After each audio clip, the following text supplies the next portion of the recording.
তো সকাল সকাল আমাকে গোসল করতে হবে এবং আমার যেটা বাইক পঙ্খিরাজ বুলেট রানিকে আমি ভালোভাবে গোসল করে নিলাম। এটাতেই আমাকে আজকে ঘুরতে হবে, তার জন্য তো গোসল করার পরে আমরা নামাজের জন্য রেডি হয়ে বার হয়ে পড়লাম। তো আমরা মসজিদে ঢুকে পড়লাম, মসজিদে 2 রাকাত ফরজ কাজা আদায় করে নেওয়ার জন্য, কেননা ফরজটা কাজা আদায় করতেই হবে। ফরজ কাজা আদায় করার পরে ঈদগাহর ময়দানের দিকে আমরা চলে গেলাম।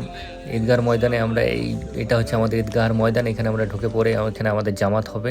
কেননা তো আমাদের ইসলাম ধর্মে কোনো রকম ভেদাভেদ, জাতি বর্ণ ভেদাভেদ, ছোট লোক বড় লোক কোনো রকম ভেদাভেদ নেই, যে যেখানে আসবে সে সেখানে স্থান পাবে। তাই আমরা সবাই মিলে বসে এখানে নামাজ আদায় হবে। তো আমাদের নামাজ আদায় হয়ে গেল এবং এটা আমার ভাইয়ের সঙ্গে কোলাকুলি করলাম। এটা আছে আমাদের।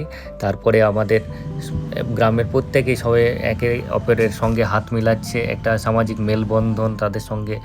এটাকে বলা হয় ঈদ সালামির বা সালাম দেওয়া। তো আমাদের ঈদ সালামি হয়ে গেল এবং আমরা একটা ফটোশ্যুট করে নিলাম। তো ফটোশ্যুট করার পরে আমরা কবরস্থান, যেটা আমাদেরকে ফাইনাল ডেস্টিনেশন, এখানে আমাদেরকে মরতে হবে, আসতে হবে। এটা আমার দাদুর কবর, এখানে আমরা গোট জিয়ারত করে নিলাম।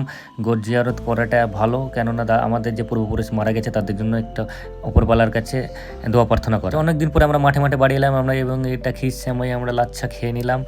খাওয়ার পরে ঘুমানোর পরে 2 ঘন্টা ঘুমানোর পরে বিকেল 3টে 3:30 দিকে আমরা বার হয়ে গেলাম একটা নতুন লুক নিয়ে। একটা মাথায় ঝুঁটি বাঁধলাম, কেমন লাগছে সেটা বলো। একটা নতুন লুক, বারে একই রকম লুক ভালো লাগে না, তার জন্য এটা ট্রাই করলাম। অনেক দিনের স্বপ্ন, ইচ্ছা ছিল, তাই কে কী বলবে না ভেবে আমি এটা করে ফেললাম।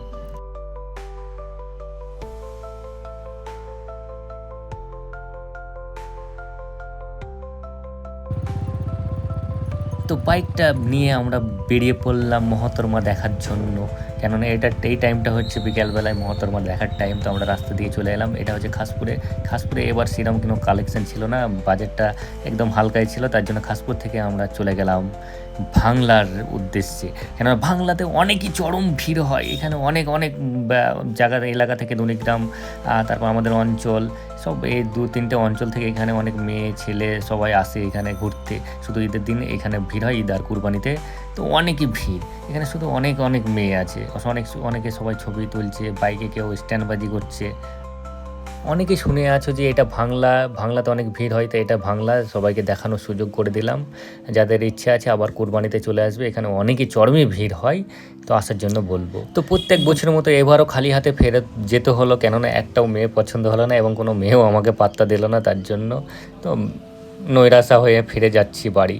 তো অনেকখানি এখানে থাকার টাইম কাটানোর পরে একটা ছবি তুললাম, একটা নতুন লুক, ঝুঁটি বাঁধা এই লুক নিয়ে ছবি তোলার পরে অনেকটা ঘোরাঘুরি করলাম। তো এখানে দেখলাম অনেকগুলো ছেলে